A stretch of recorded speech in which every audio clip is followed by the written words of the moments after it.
I'm working on a Kawasaki 300 Bayou, and I've cleaned the carburetor on it, and I've cranked it over, and even with fuel it won't fire. So I pulled the spark plug out, I put my thumb over top of the spark plug hole and cranked it over, and I'm able to force the compression to go a different direction.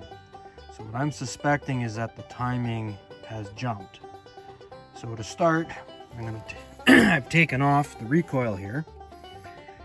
Next, I'm gonna have to take off this cap here so I can inspect and see where the flywheel is.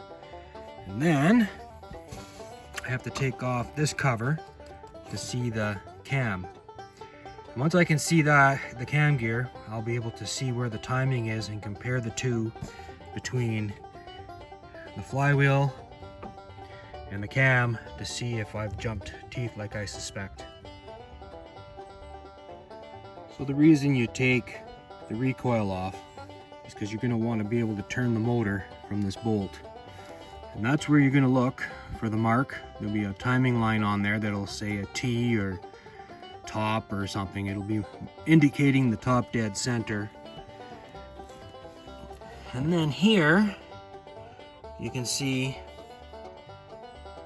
the timing mark right there.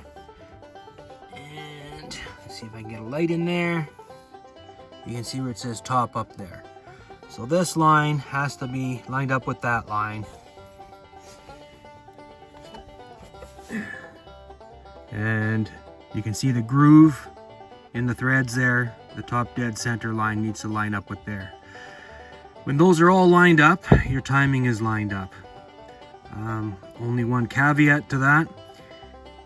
It takes 2 turns of the flywheel to make 1 full turn of the cam gear. So you can hit top dead center and the cam gear will be upside down, and crank it around 1 more time and it'll bring it back so that the cam gear is right side up. And if it doesn't have that LF300 on the top, then you're in the wrong position. So this is your top dead center on your flywheel, a magneto or whatever you want to call it. And this, get it in here.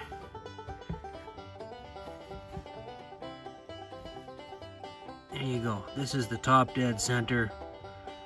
So I checked the piston's at the top. If you have this at the top, then you're out half a turn on this. So spin your flywheel another turn. So this is the correct timing.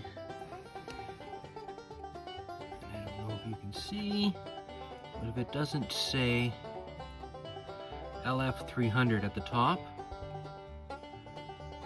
then you probably have this thing out. I've taken the cover off, just a couple of 8mm bolts. This is on the carburetor side, so this is the intake valve. On the other side, you can see what the cover looks like when it's on. That's on the exhaust side. So the specs say 0.003 to 0.005 is what the gap should be. And the gap is right there between the flat spot and this. So I'm gonna loosen off that nut, back off that screw, and slip my feeler gauge in. And I'm going to set it for 0.004 right in the middle. And we'll start with that, and then I'll check the exhaust, which is a little bit, it's not too bad.